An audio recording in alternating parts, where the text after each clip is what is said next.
नमस्कार दोस्तों, पीसीएस गुरुजी में आपका स्वागत है।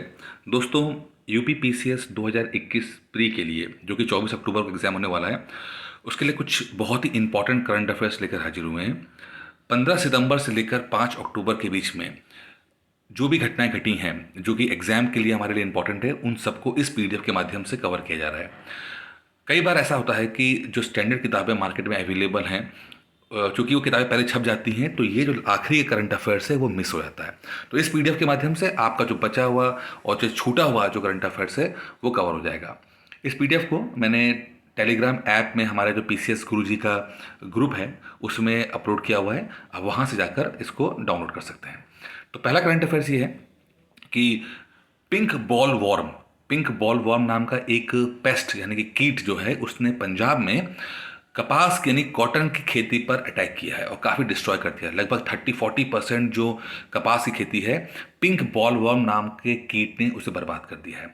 अब चूंकि इससे कई सवाल बनते हैं। एक तो पहला सवाल तो यही बन जाता है कि पिंक बॉल वर्म क्या चीज़ है, तो कीट है, कहाँ पे अटैक किया, पंजाब में किया, किसके ऊपर अटैक किया, आपके कॉटन में कपास की खेती पर अटैक किया। लेकिन अगर इसको थोड़ा सा इलेबोरेट करें तो हम देखेंगे कि जो एग्ज़ाम में सवाल जो है वो आपसे कपास किस मिट्टी पे होता है, तो काली मिट्टी पे होता है, ब्लैक सॉइल के ऊपर कपास की खेती होती है, गुजरात और महाराष्ट्र की कुछ पार्टों में ही मिलती है।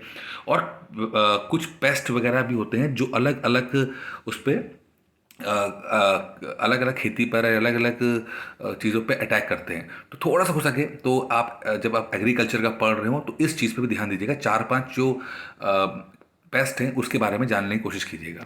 ठीक है, तो करंट अफेयर्स और आपका जीएस दोनों ही इस चीज़ से कवर हो जाएगा। बाकी जो मिट्टी के ऊपर, कौन सी मिट्टी के ऊपर कौन सी खेती होती है, ये सवाल बहुत इंपॉर्टेंट रहता है, तो इसको जरूर कवर कीजिएगा। दूसरा सवाल है कि यूनिवर्सिटी ऑफ कैलिकट, जो कैलिकट यूनिवर्सिटी है जो कि केरल में है, उन्होंने बड़ी अच्छी चीज़ स्टार्ट की है। उन्होंने एक एक बॉन्ड तैयार किया है जिसको उन्होंने कहा है कि नो डाउरी बॉन्ड। बॉन्ड यानी मतलब एक एग्रीमेंट होता है, और हर स्टूडेंट जो कि इस यूनिवर्सिटी में यानी कलिकट यूनिवर्सिटी में एडमिशन लेने जाएगा तो वो नो डाउरी बॉन्ड को लेगा, यानी कि दहेज नहीं लेने के लिए वो एक तरह का बॉन्ड साइन करेगा, तभी वो पढ़ सकता है। तो यूनिवर्सिटी ऑफ कलिकट ने काम किया है, नो डाउरी बॉन्ड को इसमें आपको साइन करना पड़ेगा जिसमें आप दहेज नहीं लेंगे ऐसा आपको एफिडेविट देना पड़ेगा। ठीक है। Global innovation index 2021, global innovation index 2021 में एक इसकी जो रैंकिंग आई है और इसमें इंडिया ने 46 रैंक अर्जित की। पहले 48 था पिछले साल, इस बार 46 रैंक है। पुरानी किताबों में घटना सार वगैरह में 48 लिखा होगा जो पिछले साल 2020 का रैंकिंग है, लेकिन लेटेस्ट रैंकिंग आ चुकी है जो कि 46 है ये। ठीक है, इस बात का ध्यान रखिएगा। Global innovation index. अच्छा, नए वायु अध्यक्ष बने हैं। भदौरिया साहब पुराने थे, उनके जाने के बाद अब नए वायुसेना अध्यक्ष बने हैं जिनका नाम है विवेक चौधरी। तो VR चौधरी नए भारत के नए वायुसेना अध्यक्ष बनेंगे, जो कि भदौरिया साहब का रिप्लेसमेंट है या उनकी जगह लेंगे। तो ये बहुत इंपॉर्टेंट है, छोटे बड़े एग्जाम्स में पूछा सकता है, ध्यान रखिएगा। चक्रवात आए, चक्रवात, देखिए चक्रवात के ऊपर बहुत सवाल पूछते हैं। ठीक है, 2 दिन से चक्रवात अभी पिछले 5-6 महीने में आए हैं, जिसमें एक यास चक्रवात आया था जो कि उड़ीसा में आया था। आपका तौफे जो चक्रवात है वो आपके मुंबई साइड में आया था, यानी कि अरेबियन सी में आया था, और जो यास था वो बे ऑफ बंगाल में आया था, बंगाली खाड़ी में आया था। उसी तरह से उड़ीसा और आंध्र प्रदेश, इसके तट से बंगाली खाड़ी में एक चक्रवात आया है जिसका नाम है गुलाब। ठीक है, चक्रवात गुलाब नाम जो पाकिस्तान ने दिया हुआ है ये आया था। अब देखिए यहाँ पे 2-3 सवाल बनते हैं। पहला तो तौफे और यास ये कहाँ पर आए, एक आया अरेबियन सी में, दूसरा आया बे ऑफ बंगाल में। अगर आप सागर के बारे में पूछ लेंगे तब तो बता देंगे। कभी कभी आपसे स्टेट्स पूछ लेते हैं कि महाराष्ट्र में चक्रवात आया था वो कौन सा था, बंगाल में जो आया था वो कौन सा था। वैसे यहाँ पे आंध्र प्रदेश और उड़ीसा में आया हुआ है। ठीक है, तो ये चक्रवात कौन सा हो जाएगा, चक्रवात गुलाब हो जाएगा। तो इस तरह से पिछले 5-6 महीने में जो भी इंपॉर्टेंट चक्रवात आए हैं, साइक्लोन्स आए हैं, वो आप कवर कर लीजिएगा कौन कौन से साइक्लोन्स कहाँ कहाँ आए हैं, और इंडियन ओशन में आया है कि बे ऑफ बंगाल में आया है, कहाँ पर आया है, ये आपको थोड़ा सा जानकारी होनी चाहिए। नाम देने पर आता है तो नाम अलग अलग चक्रवात का अलग अलग कंट्री नाम देती हैं। तो चक्रवात गुलाब जो है ये पाकिस्तान ने नाम दिया हुआ है। ठीक है, चक्रवात कैसे बनता है, कितने प्रकार के चक्रवात होते हैं, ये आपके ज्योग्राफी का हिस्सा है कि आपका ट्रॉपिकल साइक्लोन है कि टेम्परेट साइक्लोन है, ये आपके मेंस का भी हिस्सा होता है। तो थोड़ा सा इसको पढ़ लीजिएगा कि किस तरह से साइक्लोन्स बनते हैं, क्या होता है, जिससे कि आपको आइडिया मिल जाएगा। क्योंकि साइक्लोन्स के ऊपर सवाल बन जाते हैं, आपके जीएस के सवाल भी बन जाते हैं। तो करंट का सवाल भी बन जाएगा आपका और जीएस का सवाल भी बन जाएगा आपका। फेसबुक ने पूर्व आईएएस है राजीव अग्रवाल साहब, राजीव अग्रवाल, उनको अपनी पब्लिक पॉलिसी का हेड बनाया है। तो एक ये अपॉइंटमेंट में सवाल आ जाएगा, पब्लिक पॉलिसी का हेड बनाया है फेसबुक ने, एक्स आईएएस है राजीव अग्रवाल, उनको बनाया हुआ है। तो ये इंपॉर्टेंट है, देख लीजिएगा।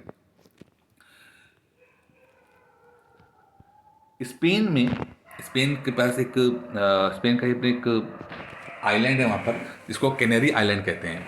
अब कैनेरी आइलैंड में 50 वर्षों के बाद ज्वालामुखी का विस्फोट हुआ है। ठीक है, ज्वालामुखी दोबारा से जिंदा हुआ, एक्टिव ज्वालामुखी है। अब 3 तरह के ज्वालामुखी होते हैं, आपका एक्टिव है, डोरमेंट है, डोरमेंट मतलब सोता हुआ कि पिछले कई सालों से वो उसमें विस्फोट नहीं हुआ है, और एक होता है एक्सटिंक्ट यानी कि खत्म हो चुका हुआ है। तो कैनेरी आइलैंड में एक विस्फोट हुआ है, जब ज्वालामुखी का विस्फोट हुआ है, 50 साल के बाद विस्फोट हुआ है। तो इस पर देखना है, ज्वालामुखी के ऊपर सवाल बनते रहते हैं। ज्वालामुखी कहाँ कहाँ पे कौन कौन से इंपॉर्टेंट ज्वालामुखी हैं, इंडिया में कौन सा ज्वालामुखी है, कौन से एक्टिव ज्वालामुखी हैं, ये आपको याद करना है। ये आपकी किसी भी ज्योग्राफी की स्टैंडर्ड किताब से मिल जाएगा, क्योंकि सवाल ये बनता रहता है। करंट अफेयर्स के हिसाब से अगर से काउंट करते हैं तो स्पेन का ही ये आइलैंड है कैनेरी आइलैंड। मैंने फोटो यहाँ पे देखिए लगा रखी है कि आपको आइडिया मिल सके। जो कैनेरी आइलैंड है वो नॉर्थ अटलांटिक ओशन में है। ये नॉर्थ अटलांटिक ओशन में सवाल पूछ रहे थे आपसे कि भाई कैनेरी आइलैंड में जो अभी विस्फोट हुआ है, ये कैनेरी आइलैंड है कहाँ पर? तो कैनेरी आइलैंड आपका नॉर्थ अटलांटिक ओशन में है। देखिए, ये नॉर्थ अटलांटिक ओशन में कैनेरी आइलैंड है। ये स्पेन का इस पर कब्जा है। ठीक है, स्पेन कब्जा है ये अंदर। ई श्रम योजना, ई श्रम जैसे जो है, ये 26 अगस्त 2021 को ये ई श्रम लॉन्च किया गया, और इसमें मात्र 24-25 दिन के अंदर लगभग 1 करोड़ जो मजदूर हैं इसमें रजिस्ट्रेशन कराते हैं। और इसके अंदर बड़ी अच्छी इसमें रहती है कि इसमें जो भी लोग असंगठित कामगार रहे हैं तो उनका ही डेटाबेस बना रहा है। लिखा भी ना असंगठित कामगार। अब संगठित और असंगठित में क्या फ़र्क होता है? देखिए, फॉर्मल और इनफॉर्मल सेक्टर, इंग्लिश में अगर बोलें फॉर्मल और इनफॉर्मल सेक्टर। देखिए, जो लोग मोटा मोटा देखते हैं, जो लोग ऐसे जगह काम करते हैं जो बड़ी इंडस्ट्री में काम करते हैं, जैसे मान लीजिए टाटा के यहाँ काम कर रहे हैं या आईटी सेक्टर में बड़ी कंपनी में काम कर रहे हैं, जहाँ पर उनको अलाउंसेस मिलते हैं, जहाँ पर उनको छुट्टियाँ मिलती हैं, इंश्योरेंस मिलता है, ठीक है, उनकी सैलरी आती है, ठीक है, अकाउंट में आती है। इस तरह का थोड़ा सा जो जहाँ पे सिस्टम बेहतर तरीके से, तो उसको फॉर्मल सेक्टर बोलते हैं, संगठित सेक्टर बोलते हैं। जहाँ पर मजदूरी होती है, जहाँ पर वेजेस आती हैं, जहाँ पर सैलरी नहीं आती, वेज यानी दिहाड़ी आती है, उसको हम असंगठित क्षेत्र बोलते हैं। हिंदुस्तान में लगभग 85 से 90% जो लोग हैं वो असंगठित क्षेत्र में काम करते हैं, यानी कि छोटी बड़ी जगहों पे काम करते हैं, छोटी कंपनियों में या फैक्ट्रियों में या दुकानों में काम करते हैं इस तरह से। तो उनको एक डेटाबेस में जानकारी मिल सके, तो ई श्रम नाम के जो एक ऐप है इसको लॉन्च किया गया। ई श्रम मोदी जी ने इसे लॉन्च किया हुआ है। तो याद रखिएगा, ई श्रम जो है ये असंगठित कामगारों का राष्ट्रीय डेटाबेस है। ये मोदी जी का बर्थडे होता है, तो मोदी जी के बर्थडे पर लगभग 2.5 करोड़ लोगों को कोरोना का टीका लगाया गया, जो कि रिकॉर्ड है, जो कि वर्ल्ड रिकॉर्ड है। मोदी जी ने वर्ल्ड रिकॉर्ड बनाया है, अपने बर्थडे के दिन 2.5 करोड़ लोगों को एक ही दिन में टीका लगवाया है। यानी कौन सा? कोरोना का टीका लगवाया है। ठीक है, एक अब ये बहुत इंपॉर्टेंट ये है, इंस्पिरेशन 4। अब ये इंस्पिरेशन 4 में गैप नहीं होगा, 4 साथ में चिपका हुआ है। ठीक है, इंस्पिरेशन 4 बीच में गैप नहीं है, यहाँ पे गैप आ गया, लेकिन वैसे गैप अगर मान लीजिए इतना ज़्यादा वो स्पेसिफिक होंगे कि ऑप्शन दें और आपको इंस्पिरेशन गैप 4 दें या इंस्पिरेशन 4 दें, तो आप इंस्पिरेशन 4 पे क्लिक कीजिएगा। ठीक है, इंस्पिरेशन 4 क्या है? देखिए, स्पेस एक्स कंपनी एक है, एलॉन मस्क की कंपनी स्पेस एक्स। ठीक है, उन्होंने जो स्पेस में अपना क्रू भेजा, तो ये जिसमें 4 लोग हैं और चारों लोग जो है सिविलियन हैं। इसमें कोई ट्रेन एस्ट्रोनॉट वगैरह नहीं है, कुछ ऐसा नहीं है। ये 4 सिविलियंस थे जो कि घूमने के पॉइंट ऑफ व्यू से गए, 2-3 दिन वहाँ रुके हैं। तो इस मिशन को उन्होंने इंस्पिरेशन 4 कहा है। स्पेस एक्स ने जो कंपनी है, इसने काफ़ी एक तरह से स्पेस ट्रैवल को लेकर या स्पेस टूरिज़्म को लेकर काफ़ी अच्छा काम किया है। और देखा जा रहा है कि जो रईस लोगों के लिए एक टूरिस्ट स्पॉट बन गया है, स्पेस बन गया है। तो ये कंपनी बहुत अच्छा रेवेन्यू जनरेट कर रही है। उम्मीद है भविष्य में इसरो भी इस फील्ड में जाएगी और जो बड़े बड़े लोग हैं, जो रिच लोग हैं, जो स्पेस में जाना चाहते हैं, उस पर वहाँ जाके उनको घुमा के लेकर आएगी। तो अभी फ़िलहाल इंस्पिरेशन 4 नाम का एक क्रू गया है, 4 लोगों का क्रू था और इसको भेजने वाली स्पेसएक्स कंपनी थी। धोनी जी, महेंद्र सिंह धोनी को रक्षा मंत्रालय ने एनसीसी यानी नेशनल कैडेट कॉर्प्स को और अधिक प्रासंगिक बनाने के लिए, प्रासंगिक मतलब होता है कि समय के साथ वो अपने आप को अडॉप्ट कर सके, बनाने के उद्देश्य से एक कमेटी गठित की है जो कि 15 मेंबर की समिति है। उसमें महेंद्र सिंह धोनी को शामिल किया गया है। अब आपको पता है कि महेंद्र सिंह धोनी जो टेरिटोरियल आर्मी होती है, टीए, उसमें कर्नल हैं और इसलिए उनको बुलाया गया। और इसमें वो अपनी रिकमेंडेशन देंगे, एडवाइस देंगे कि किस तरह से एनसीसी को और बेहतर तरीके से और प्रोडक्टिव और कॉम्पिटिटिव या और कह सकते हैं कि समय के साथ बनाया सके। ठीक है। एनसीआरबी, एनसीआरबी होता है national crime record bureau. NCRB यानी नेशनल क्राइम रिकॉर्ड ब्यूरो ने के अनुसार महिलाओं के खिलाफ अपराध के मामले में छत्तीसगढ़ प्रथम स्थान पे है। तो ये इंपॉर्टेंट है, कभी रैंकिंग बहुत ज़्यादा आती है। एनसीआरबी हर साल रिकॉर्ड निकालता है कि महिलाओं के खिलाफ जो रैंकिंग आई है कि अपराध उनके साथ बहुत ज़्यादा होते हैं, उसमें छत्तीसगढ़ इसमें नंबर टॉप कर रहा है इसके अंदर। तो इंपॉर्टेंट है, काफ़ी सवाल बन सकते हैं इससे। टाइम मैगजीन जो हर साल अपना एक एडिशन निकालती है और टॉप 100 इन्फ्लुएंशियल पीपल के लिए उसने फिर से लिस्ट निकाली है। तो टाइम मैगजीन ने टॉप 100 इन्फ्लुएंशियल पीपल की जो लिस्ट निकाली है, टॉप 100 लोग जिन्होंने वर्ल्ड को इंस्पायर किया, इन्फ्लुएंस किया, उसमें 3 इंडियन है इसके अंदर हैं। पहले हैं नरेंद्र मोदी, हमारे प्रधानमंत्री नरेंद्र मोदी। दूसरी उनकी कट्टर दुश्मन ममता बनर्जी। और तीसरे अदार पूनावाला जो कि कोवैक्सीन जो सीरम इंस्टीट्यूट के मालिक हैं, अदार पूनावाला जो पूर्व मालिक कह सकते हैं, वो हैं। तो 3 लोग हैं, आदर पूनावाला, ममता बनर्जी और Narendra Modi. PM cares for children, PM cares for children योजना के तहत कोरोना के कारण जिन लोग बच्चों ने अपने माँ बाप को खोया है, उन्हें केंद्र सरकार 4,000 रुपये का पैसा देगी और उनकी पढ़ाई वढ़ाई का खर्चा भी खुद उठाएगी। तो पीएम केयर फंड जो है बहुत इंपॉर्टेंट है, जिसमें 18 वर्ष तक बच्चों को 4,000 रुपये का स्टाइपेंड मिलेगा। 23 वर्ष की आयु होने पर 10 लाख रुपये एकमुश्त मिलेंगे। ठीक है। निःशुल्क शिक्षा दी जाएगी। उच्च शिक्षा के लिए जो लोन दिया जाएगा उसमें ब्याज पीएम केयर्स फंड देगी। 18 वर्ष तक आयुष्मान भारत के तहत 5 लाख का मेडिकल इंश्योरेंस भी दिया जाएगा। तो एक तरह से हेल्पिंग हैंड के रूप में सरकार आगे आई है। और जो लोग बच्चे अनाथ हो गए हैं, जिनके अपने माता पिता को खो दिया है कोरोना के टाइम पर, तो उनको एक प्रोटेक्शन दिया रहा है कि जब तक वो वयस्क ना हो जाएं, बड़े ना हो जाएं, तो उनकी शिक्षा पूरी तरीके से ढंग से चले। अगर उनको हेल्थ का कुछ मसला रहे तो उसके लिए इंश्योरेंस भी कराया जाएगा। और यहाँ तक कि 23 साल की उम्र होने पर उनको एक मुश्त पैसा दिया जाएगा कि अपनी ज़िंदगी को दोबारा स्टार्ट कर सकें। तो पीएम केयर्स ये है आपका PM cares for children, PM cares for children. India की one of the biggest company Zomato, food delivery app है ये जोमेटो। इसके मालिक गौरव गुप्ता, इन्होंने जोमेटो को छोड़ दिया है। गौरव गुप्ता प्रमोटर रहे और इसके मालिक भी रहे, सीईओ भी थे। तो गौरव गुप्ता साहब इन्होंने जोमेटो को छोड़ दिया है। अब जोमेटो अपने आप इंडिपेंडेंट कंपनी है जो चल रही है आराम से। इंडिया भारत का पहला फर्स्ट इंटरनेशनल स्पोर्ट्स यूनिवर्सिटी जो है वो जल्दी ही पुणे में शुरू की जाएगी। India first international sports university, India first international sports university जो है वो पुणे में जल्द ही स्टार्ट होने वाला है। देखिए, 1 करोड़ युवाओं को टैबलेट देने की घोषणा किस जिले में की गई है। अब इलेक्शन आने वाले हैं तो ऐसे बहुत सारे रैलीज होती हैं जहाँ पर बहुत सारे वादे किए जाते हैं। इसी में एक रैली की गई जहाँ पर कहा गया कि योगी जी ने कहा, उत्तर प्रदेश के मुख्यमंत्री, कि 1 करोड़ लोगों को, 1 करोड़ युवाओं को वो टैबलेट प्रोवाइड करेंगे। 2012 से 2017 के बीच में सपा सरकार रही, उन्होंने प्रॉमिस किया था कि लैपटॉप देंगे। अब लैपटॉप का ज़माना चला गया है, टैबलेट और मोबाइल का ज़माना आ गया है। तो इसी की तर्ज पे 1 करोड़ युवाओं को टैबलेट देने की घोषणा की है। ये है योगी जी ने किया है। और ये कहाँ पे घोषणा की गई है? कुशीनगर में की गई है, कुशीनगर में की गई है। ठीक है। इसमें वो 18 से 25 वर्ष के जितने भी ग्रेजुएट हैं या डिप्लोमा होल्डर हैं उनको टैबलेट दिया जाएगा और इसमें लगभग 3,000 करोड़ रुपए का खर्चा आएगा। इसका साथ में अभ्युदय योजना के तहत, अभ्युदय योजना बहुत इंपॉर्टेंट है, अभ्युदय योजना इसमें तहत हर जिले में कोचिंग, सरकारी कोचिंग बनाई जाएगी जिससे कि कंपटीशन की तैयारी की जा सके। तो जो आईएएस पीसीएस की तैयारी कराते हैं, नीट की, आईआईटी की तैयारी कराते हैं, तो बच्चे, वो गरीब बच्चे तैयारी कर सके, तो सरकार अपनी तरफ से अभ्युदय योजना के तहत इन बच्चों को उनके जिलों में पढ़ाएंगे। तो ये काफ़ी अच्छी योजना है और एग्जाम पॉइंट ऑफ व्यू से बड़ी इंपॉर्टेंट है अभ्युदय योजना। ठीक है, तो उस पर ध्यान रखिएगा। बाकी कुशीनगर के ऊपर हिस्ट्री में बहुत से सवाल आते हैं, तो उस पर ध्यान दीजिएगा कि हिस्ट्री में क्या सवाल पूछ रहे हैं वो।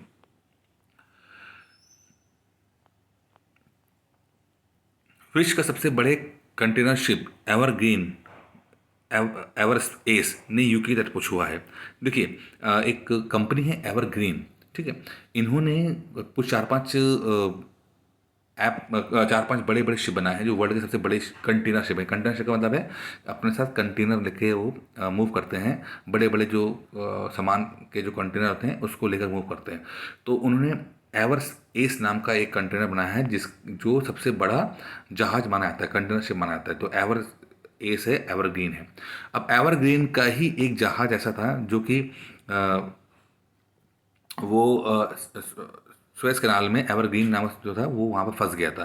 तो एवरग्रीन मरीन जो है ये कंपनी है, ताइवान की कंपनी है, और इन्होंने कुछ 6 जहाज बनाए, बड़े बड़े बनाए हैं, जिसका एक जहाज एवरग्रीन था, वो सुएज कैनाल में जाके फंस गया था। ठीक है, ये तो आपको याद रखना है। साथ में जो सबसे बड़ा जहाज होगा कंटेनर जहाँ पे, वो एवर एस है, जो कि जिसने यूके को पहली बार जाके टच हुआ है। इसका पहली बार वो उसने ट्रेवल किया और यूके पहुंचा हुआ है। तो एवर स्पेस नाम है, सबसे बड़ा जहाज एवर स्पेस नाम है। और फंसा कौन सा था? एवरग्रीन फंसा था। स्पोर्ट्स की हम बात करते हैं तो स्पोर्ट्स में यूएस ओपन 2021 में डेनियल मेडवेडेव जो हैं पुरुषों के, उन्होंने फाइनल जीत कर अपना पहला ग्रैंड स्लैम जीता है। तो ये इंपॉर्टेंट है, डेनियल मेडवेडेव इंपॉर्टेंट है, रशिया के रहने वाले हैं। और लड़कियों की बात करते हैं तो एमा रादुकानो जो हैं वो महिलाओं की चैंपियन बनी है यूएस ओपन 2021 की। ठीक है, और एमा जो हैं ज़्यादा इस बात को इम्पोर्टेंट है क्योंकि ब्रिटेन की एमा पहली क्वालिफायर खिलाड़ी हैं जिसने कोई ग्रैंड स्लैम जीता है। तो इस टूर्नामेंट से पहले एमा को बहुत तो जानते नहीं थे, बट इस टूर्नामेंट को एज अ उन्होंने क्वालिफायर इसमें एंट्री ली थी और उन्होंने एक ग्रैंड स्लैम जीता है उन्होंने। तो ये अपने आप में बहुत बड़ी अचीवमेंट है और ऐसा करने वाली पहली इंसान है। जो पहला होता है तो एग्जाम के लिए बहुत इंपॉर्टेंट होता है। तो एमा रादुकानु है ये। प्रधानमंत्री नरेंद्र मोदी ने उत्तर प्रदेश डिफेंस कॉरिडोर का उद्घाटन कहाँ किया? तो ये बहुत इंपॉर्टेंट है, उत्तर प्रदेश कॉरिडोर का उद्घाटन कहाँ किया? तो इसका उद्घाटन जो है वो अलीगढ़ में किया है। अलीगढ़ में नरेंद्र मोदी जी ने 2000 करोड़ रुपए का एक उत्तर प्रदेश डिफेंस कॉरिडोर का उद्घाटन किया है, 14 सितंबर को किया है। ठीक है, तो ये इंपॉर्टेंट है। साथ में याद रखिएगा कि ये चीज़ मेंस के लिए भी इंपॉर्टेंट है कि डिफेंस कॉरिडोर के ऊपर सवाल बन जाता है। ठीक है, तो डिफेंस कॉरिडोर के ऊपर सवाल बनता है। 2000 करोड़ की परियोजना है। इसके तहत ब्रह्मोस मिसाइल, टैंक और दूसरे बड़े सैन्य हथियार बनाए जाएंगे। कुल 6 नोड बनाए गए हैं जिसमें झांसी, अलीगढ़, लखनऊ, चित्रकूट, आगरा, कानपुर हैं। और 14 सितंबर से ही मोदी जी महेंद्र प्रताप सिंह प्रदेश विश्वविद्यालय की स्थापना की जाएगी। तो ये भी इंपॉर्टेंट है। अगर आपसे पूछ सकते हैं कि महेंद्र प्रताप सिंह विश्वविद्यालय यानी कि महेंद्र प्रताप सिंह यूनिवर्सिटी जो है वो स्टेट यूनिवर्सिटी, वो कहाँ पे है? वो अलीगढ़ में है। ठीक है, इसका भी उद्घाटन मोदी जी ने किया है। तो 2 चीज़ें की हैं, एक तो डिफेंस कॉरिडोर का उद्घाटन किया है, दूसरा महेंद्र प्रताप सिंह प्रदेश यूनिवर्सिटी किया है। ठीक है, प्रदेश यूनिवर्सिटी की हैं और ये स्टेट लेवल की यूनिवर्सिटी है। महेंद्र प्रताप सिंह प्रदेश विश्वविद्यालय, ये भी, इसका भी उद्घाटन हमने अलीगढ़ से किया। तो 2 चीज़ें की हैं, तो याद रखिएगा, बोल मत जाइएगा। साथ में पूर्व मुख्यमंत्री स्वर्गीय श्री कल्याण सिंह जी के नाम से एक हवाई पट्टी की स्थापना भी की है। तो श्री कल्याण सिंह जी का अभी रिसेंटली देहांत हुआ लखनऊ में, तो उनके नाम से हवाई पट्टी बनाई है, एयरपोर्ट नहीं बनाया है, एक एक्स्ट्रा हवाई पट्टी बनाई है। ठीक है, तो 3 चीज़ें हैं, डिफेंस कॉरिडोर, हवाई पट्टी और आपका महेंद्र प्रताप सिंह जो यूनिवर्सिटी है। 1500 साल पुरानी गुप्तकालीन मंदिर के अवशेष किस जिले में प्राप्त हुए हैं? किस जिले में 1500 साल पुराने अवशेष मिले हैं गुप्तकालीन? तो वो एटा में मिले हैं। ठीक है, 1500 साल पुरानी गुप्तकालीन मंदिर के अवशेष उत्तर प्रदेश के एटा जिले में प्राप्त हुए हैं। अवशेषों पर शंख लिपि से महेंद्र द्वितीय, जो कि गुप्त शासक कुमार गुप्त का ही नाम है, लिखा है। देखिए, हिस्ट्री में सवाल आता है, महेंद्र गुप्त, विक्रमादित्य, ठीक है। तो अलग अलग गुप्ता किंग ने अलग अलग नाम से टाइटल लिए थे, वो आपको याद रखना है। तो महेंद्र गुप्त जो है वो नाम कुमार गुप्त ने लिया था टाइटल। महेंद्र गुप्त जो टाइटल है वो कुमार गुप्त ने लिया था। इस इसी तरह से विक्रमादित्य तो चंद्रगुप्त विक्रमादित्य ये हुआ करते थे, ठीक है। तो थोड़ा सा आपको हिस्ट्री के पॉइंट ऑफ व्यू से याद करना है। फिलहाल जो ये चीज़ें मिली हैं ये 1500 साल पुरानी हैं, गुप्ता पीरियड की हैं। और यहाँ पर महेंद्र आदित्य लिखा गया है, तो महेंद्र आदित्य जो है वो कुमार गुप्त को कहा जाता था, ठीक है। और साथ में महेंद्र आदित्य कुमार गुप्त ने अश्वमेध यज्ञ कराया है। 2016 का प्री का सवाल है कि अश्वमेध यज्ञ किसने कराया है। तो महेंद्र आदित्य कुमार गुप्त ने अश्वमेध यज्ञ कराया है। जो आप रामायण में देखते थे, प्रभु श्री राम जो हैं उन्होंने अश्वमेध यज्ञ कराते था, जिसमें घोड़ा जो है वो घूमता है और कोई अगर उसको पकड़ लेता था तो उससे वो युद्ध करना पड़ता था, या और अगर नहीं पकड़ेगा तो चैलेंज को एक्सेप्ट बिना किए वो सरेंडर कर देता था। तो ये वही अश्वमेध यज्ञ है, इसको कुमार गुप्त ने करवाया था, जिन्होंने टाइटल लिया था महेंद्र गुप्त का, ठीक है। और उसी काल के मंदिर के अवशेष मिले हैं कहाँ, एटा में।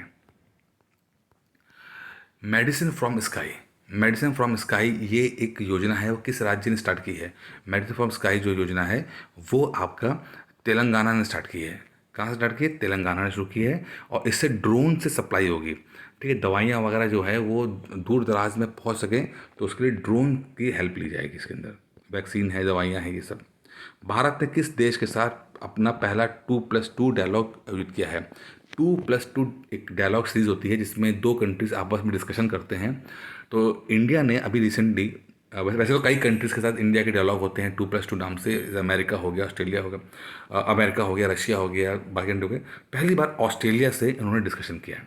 ऑस्ट्रेलिया से उन्होंने 2+2 डायलॉग को डिस्कस किया। इसमें अलग अलग विभिन्न मुद्दों पे, जिसमें ऑस्ट्रेलिया के जो प्रधान विदेश मंत्री हैं मारिस पेन, और इंडिया के जो रक्षा मंत्री पीटर डटन, इन्होंने हमारे विदेश मंत्री जयशंकर और रक्षा मंत्री राजनाथ सिंह से मुलाकात की, ठीक है।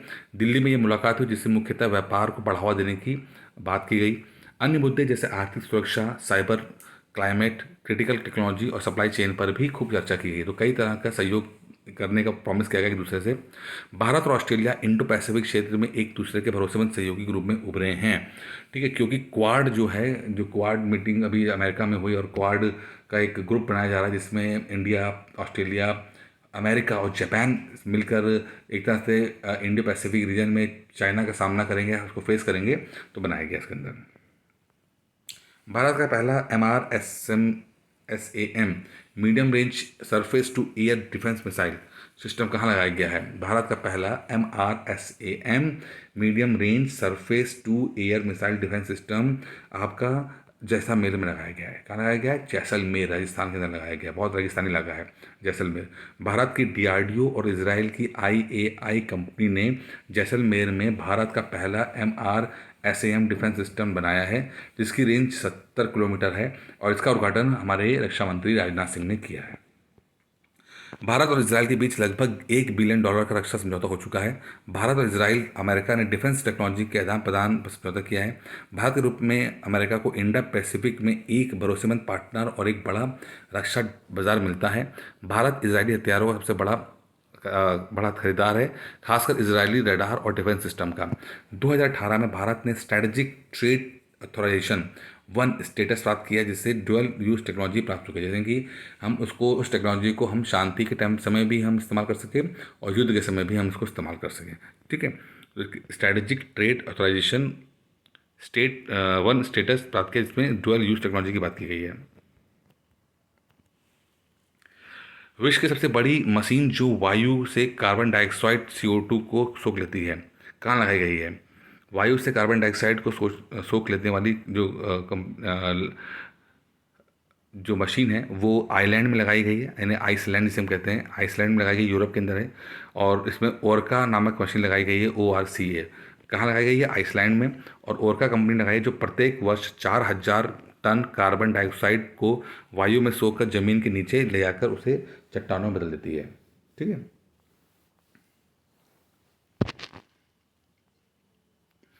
CO2 ग्रीन हाउस इफेक्ट पैदा करती है, आप ग्रीन हाउस इफेक्ट के बारे में जानते ही होंगे, जिसमें वातावरण गर्म हो जाता है और ग्लेशियर पिघलने आते हैं। Inter government panel on climate change IPCC ने 2013 में कहा था कि 1750 से लेकर 2011 के बीच पृथ्वी को सबसे ज़्यादा नुकसान कार्बन डाइऑक्साइड ने ही पहुंचाया।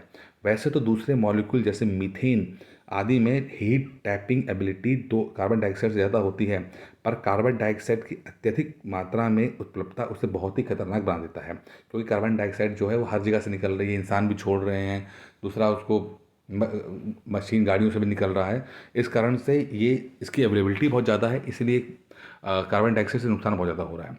लेकिन कार्बन डाइऑक्साइड से ज़्यादा खतरनाक गैसें होती हैं जो ग्लोबल वार्मिंग में काम आती हैं। इसमें जैसे कि एग्जांपल हमने मीथेन का लिया हुआ है, बट कार्बन डाइऑक्साइड क्वांटिटी में बहुत ज़्यादा अवेलेबल हो जाती है। कार्बन डाइऑक्साइड बाकी मुख्य हीट टैपिंग गैसों से ज़्यादा वातावरण में मौजूद रहती है। मीथेन वातावरण में 10 साल और नाइट्रस ऑक्साइड लगभग 100 साल वातावरण में रहते हैं। तो सबसे ज़्यादा कौन वातावरण में रह रहा है? मीथेन रह रहा है। मीथेन जो है वो 10 साल के बीच में रहता है, और नाइट्रस ऑक्साइड जो है 100 साल वातावरण में रहती है। तो नाइट्रस ऑक्साइड जो है N2O वो लगभग 100 ईयर्स तक एटमॉस्फेयर में रहता है अगर एक बार छोड़ दिया जाए तो। एयरफोर्स का पहला इमरजेंसी लैंडिंग स्ट्रिप कहाँ बनाया गया है? इमरजेंसी लैंडिंग स्ट्रिप कहाँ बनाया गया है एयरफोर्स का? बिल्कुल लेटेस्ट है, वो बनाया गया बाड़मेर राजस्थान में। तो बाड़मेर राजस्थान में NH-925 पर 3 किलोमीटर लंबा इमरजेंसी लैंडिंग स्ट्रिप बनाई गई है। एयरफोर्स का हरक्यूलिस C-131J प्लेन को स्ट्रिप उतारा गया। एयरफोर्स का हरक्यूलिस C-131J को इस स्ट्रिप पे उतारा गया। ठीक है, ये स्ट्रिप इसलिए बनाए जाते हैं कि अगर मान लो युद्ध काल में अगर एयरपोर्ट पूरे तबाह हो जाएं तो जहाज़ों को उतारने के लिए हम सड़कों का इस्तेमाल कर सकें। किस विदेशी कार बनाने वाली कंपनी ने भारत में अपना मैन्युफैक्चरिंग प्लांट बंद कर दिया है?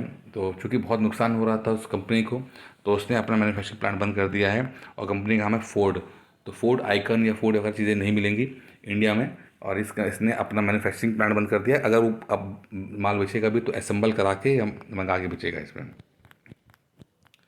केंद्र वायुसेना के लिए खरीदेगा 56C-295 MW विमान।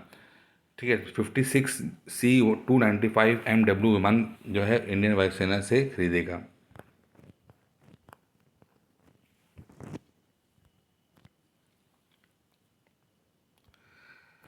मोदी मोदी जी टेक्सटाइल इंडस्ट्री के लिए production linked incentive scheme start की है।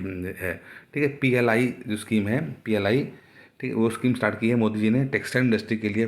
कम से कम कई प्रोडक्ट हैं या कई सेक्टर हैं जहाँ पर ये पहली बार PLI इंसेंटिव टेक्सटाइल इंडस्ट्री को जिसमें बढ़ावा देने के लिए, मैन्युफैक्चरिंग, इन्वेस्टमेंट, सप्लाई चेन को बढ़ावा देने के लिए हेतु बनाया गया है। गिनी कहाँ पर है? गिनी एक अफ्रीकन कंट्री है। गिनी के राष्ट्रपति को छाता पकड़ने वाले मैमडी बोम्बोया ने तख्ता पलट कर लिया है। मैमडी बोम्बोया ने, जो कि कभी राष्ट्रपति जी साहब का छाता पकड़ा करते थे, उन्होंने तख्ता पलट कर दिया है। तो वो कहाँ के थे? वो गिनी के थे। ठीक है, कहाँ के थे? गिनी के थे। ये देखिए गिनी आसपास का गिनी एक पश्चिमी अफ्रीका का देश है। गिनी कहाँ का देश है? पश्चिमी अफ्रीका का देश है। और आखिरी में है, तालिबानी नेता मुल्ला मोहम्मद हसन अखंड अफगानिस्तान के नए आंतरिक प्रधानमंत्री होंगे। नए आंतरिक प्रधानमंत्री होंगे कौन? मुल्ला मोहम्मद हसन अखंडक। ठीक है दोस्तों, इस तरह से ये वीडियो ख़त्म हो गया है। उम्मीद करता हूँ कि जो ये पोर्शन 15-20 दिन का वीडियो कंटेंट है वो आप ठीक से याद कर लोगे, और इससे अगर कोई भी सवाल आएगा तो आप कर पाओगे। बाकी टेलीग्राम ऐप पे जाकर वहाँ पर ये वीडियो PDF को डाउनलोड कर लीजिएगा और उसको आप पढ़ सकते हैं, कोई दिक्कत नहीं है। बाकी कोई समस्या हो तो मुझे डिस्क्रिप्शन बॉक्स में नंबर दिया मैंने, आपको कॉल कर सकते हैं। धन्यवाद दोस्तों।